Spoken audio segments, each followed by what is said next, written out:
Hello friends, welcome to Pebbles. நான் இன்னைக்கு செய்ய போறது அரிசி போண்டா. 1 கப் அரிசிக்கு நம்ம 1/4 கப் அளவுக்கு உளுந்து எடுத்துக்கலாம். இது வந்து மினிமம் 2 hours வந்து நல்லா சோக் பண்ணி வெச்சுக்கணும். அதுக்கு அப்புறம் தனித்தனியா அரைச்சிட்டு இது கூட பச்சை மிளகாய், இஞ்சி, ஓமம் ஆட் பண்ணி செய்ய போறோம். வாங்க எப்படி செய்யறதுன்னு பார்க்கலாம். தேவையான பொருட்கள் நம்ம அரிசி 150 கிராம் எடுத்துக்கலாம். இது வந்து நான் 2 hours சோக் பண்ணி தண்ணியை வடிச்சு வச்சிருக்கேன். நம்ம அரைக்கிறப்போ ஒரு 4 அல்லது 5 டேபிள் ஸ்பூன் அளவுக்கு நம்ம தண்ணி ஆட் பண்ணிக்கலாம். இதுக்கு வந்து ஒரு 1/2 டீஸ்பூன் அளவுக்கு ஓமம் எடுத்துக்கலாம். ஒரு பச்சை மிளகாய் பொடியாக நறுக்கி இருக்கிறேன். இஞ்சி வந்து கிரேட் பண்ணி, அதாவது ஒரு துண்டு இஞ்சி இருந்தாலே போதும். இதை வந்து கிரேட் பண்ணியிருக்கிறேன். இதுக்கு வந்து பேக்கிங் சோடா இல்லைனா ஈனோ சால்ட், இது ரெண்டுல எது இருந்தாலுமே ஓகே தான். தேவையான அளவு உப்பு ஆட் பண்ணிக்கலாம்.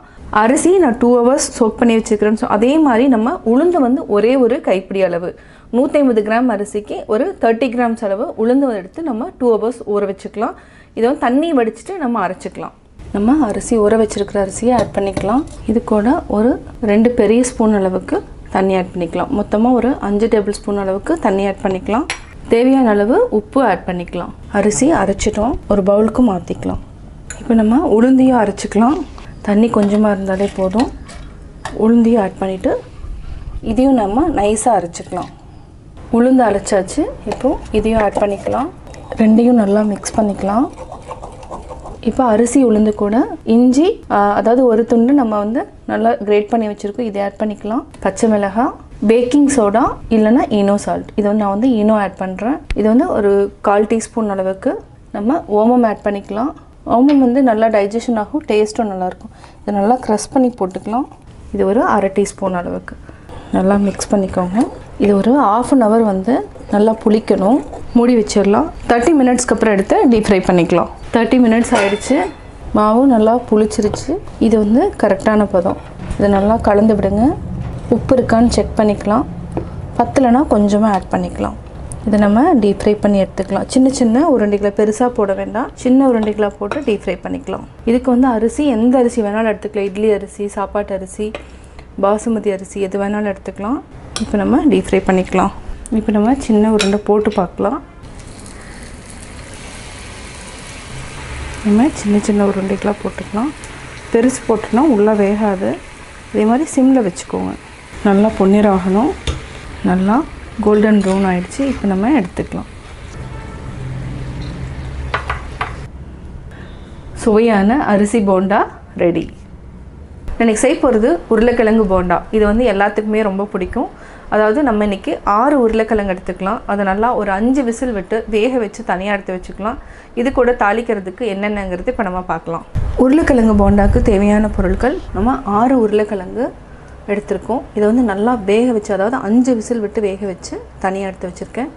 இதுக்கு துருவின இஞ்சி ஒரு துண்டு, கடுகு, பச்சை மிளகாய் 3, காரத்துக்கு தகுந்த மாதிரி நீங்கள் ஆட் பண்ணிக்கோங்க. இதுக்கு வந்து கடலைப்பருப்பு போடாமல் உளுத்தம்பருப்பு மட்டும்தான் ஆட் பண்ண போகிறோம். ஒரு 10 முந்திரியை உடச்சி வச்சுருக்கிறேன். லாஸ்ட்டில் நம்ம கொத்தமல்லி துவிக்கலாம். பெருங்காயம், தேவையான அளவு உப்பு, மஞ்சத்தூள் நம்ம உருளைக்கிழங்கு கூட ஆட் பண்ணிக்கலாம். இது அதாவது ஸ்டஃப்டுக்காக நம்ம செய்ய போகிறோம். மேல் மாவு அடுத்தது நான் சொல்கிறேன். நம்ம உருளைக்கிழங்க தோல் உரிச்சிக்கலாம். நம்ம உருளைக்கிழங்கு மசிச்சுக்கலாம். அதாவது ரொம்ப பேஸ்ட் மாதிரி பண்ண வேண்டாம். சாப்பிட்றப்போ தெரிகிற மாதிரி நம்ம இந்த மாதிரி மசிச்சுக்கலாம். அவ்வளோதான், ரொம்ப மசிக்க வேண்டாம். உருளைக்கிழங்க மசித்து நம்ம தனியாக எடுத்து வச்சிட்டோம். ஒரு கடாயில் நம்ம ஒரு 3 டேபிள் ஸ்பூன் அளவுக்கு எண்ணெய் விட்டுக்கலாம். எண்ணெய் காஞ்சிருச்சு. கடுகு போட்டுக்கலாம். உளுத்தம்பருப்பு கொஞ்சம் கலர் மாறட்டும். நம்ம முந்திரியும் ஆட் பண்ணிக்கலாம். முந்திரி வந்து என்னென்னா உருளைக்கிழங்கு போண்டாக்கு வந்து ரொம்ப டேஸ்ட் கொடுக்கும். இது கொஞ்சம் நல்லா பொன்னிறமாக மாறட்டும். நார்மலாக பார்த்தோன்னா வெங்காயம், தக்காளி எல்லாம் உருளைக்கிழங்கு போண்டாக்கு ஆட் பண்ணுவாங்க. நான் வந்து எதுவுமே ஆட் பண்ணல. அதாவது உளுத்தம்பருப்பு, கடுகு, முந்திரி, இது கூட நம்ம காரத்துக்கு பச்சை மிளகாய் ஆட் பண்ணிக்கலாம். துருவின இஞ்சி கூடவே நம்ம பெருங்காயம் ஆட் பண்ணிக்கலாம். இப்போ நல்லா பொன்னிறம் ஆயிடுச்சு. இந்த பச்சை மிளகாயில் இருக்கிற காரம் வந்து எண்ணெயில் இறங்கிடும்.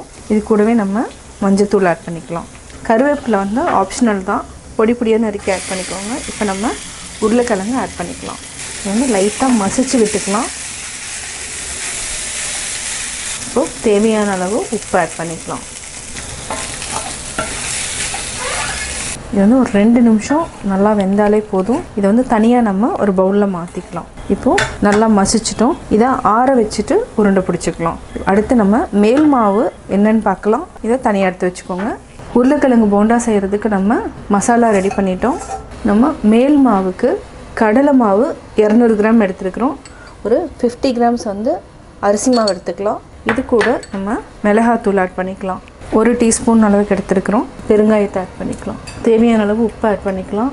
கொஞ்சமாக பேக்கிங் சோடா ஆட் பண்ணிக்கலாம். இதை நல்லா மிக்ஸ் பண்ணிக்கோங்க.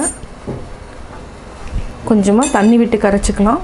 இதை வந்து தோசை மாவுக்கு நம்ம எப்படி கரைக்கிறோமோ அது மாதிரி கரைக்கணும். பஜ்ஜி மாவுக்கு வந்து கொஞ்சம் திக்காக கரைக்கணும். இது வந்து கொஞ்சம் தண்ணி மாதிரி கரைக்கணும். லம்ஸ் இல்லாமல் கரைச்சிக்கணும். அதே மாதிரி இந்த உருளைக்கிழங்கு போண்டாக்கு வந்து கரெக்டாக கன்சிஸ்டன்சியும் கரெக்டாக இருக்கணும். ரொம்ப ஜாஸ்தி தண்ணி ஊற்றிட்டனாலும் எண்ணெய் வந்து நிறையா குடிக்க ஆரம்பிச்சிடும். இன்னும் கொஞ்சம் தண்ணி ஊற்றிட்டு உப்பு இருக்கான்னு செக் பண்ணிக்கலாம். இப்போ பார்த்திங்கன்னா இந்த மாதிரி வரணும். தோசை மாவு பதத்துக்கு வரணும். நம்ம உப்பு இருக்கான்னு செக் பண்ணிக்கலாம். இன்னும் கொஞ்சம் உப்பு பத்தலை, உப்பு ஆட் பண்ணிக்கலாம். நம்ம மேல் மாவு ரெடி பண்ணிட்டோம். இதை நம்ம தனியாக எடுத்து வச்சுக்கலாம். நம்ம கொத்தமல்லியும் ஆட் பண்ணிக்கலாம். இதை நல்லா மிக்ஸ் பண்ணிக்கோங்க. இப்போ நம்ம சின்னதாக உருண்டை பிடிச்சிக்கலாம். ரொம்ப பெருசாக பிடிக்க வேண்டாம். இது வந்து ரொம்ப சின்னதாக பிடிச்சிட்டோம்னா கரெக்டாக இருக்கும். இந்த சைஸில் நான் உருளைக்கிழங்கு மசாலாவை உருண்டை பிடிச்சாச்சு. இதை நம்ம தனியாக எடுத்து வச்சுக்கலாம். உருளைக்கிழங்கு மசாலா வந்து நம்ம உருண்டை பிடிச்சிட்டோம். மேல் மாவு ரெடி பண்ணியாச்சு. இப்போ கடாயில் எண்ணெய் ஊற்றி நல்லா காய வச்சுட்டு டீப் ஃப்ரை பண்ணி எடுத்துக்கலாம். இப்போ நம்ம டிப் பண்ணி எடுத்துக்கலாம். டிப் பண்ணிவிட்டு இது வந்து மாவு கொஞ்சம் ஒழுகும், நல்லா வேகட்டும். இப்போ லைட்டாக அப்படியே உடச்சி விடுங்க. ஒன்றோட ஒன்றா ஒட்டியிருக்கு. நம்ம இது வந்து மீடியம் ஃப்ளேமில் தான் இருக்கணும். நீங்கள் ஹை ஃப்ளேமில் வச்சிங்கன்னா அதாவது மாவு வேகாது, கலர் வந்து உங்களுக்கு நிறையா கொடுக்கும். பட் என்னென்னா கொஞ்சம் சாப்பிட்றப்போ வந்து டேஸ்ட் வந்து நல்லா இருக்காது. அதனால் எப்போவுமே உருளைக்கிழங்கு போண்டா செய்கிறப்போ நம்ம மீடியம் ஃப்ளேமில் வச்சு செய்யணும். நல்லா வேகட்டும். இது வந்து பொறுமையாக வேகணும். கலர் வந்து இன்னும் கொஞ்சம் பொன்னிறமாக வந்ததுக்கப்புறம் நம்ம எடுத்துக்கலாம். இப்போ நல்லா வெந்துடுச்சு. இந்த ஸ்டேஜில் கலரும் மாறி இருக்கு. இப்போ எடுத்துக்கலாம். எண்ணெயை நல்லா வடிச்சிடுங்க.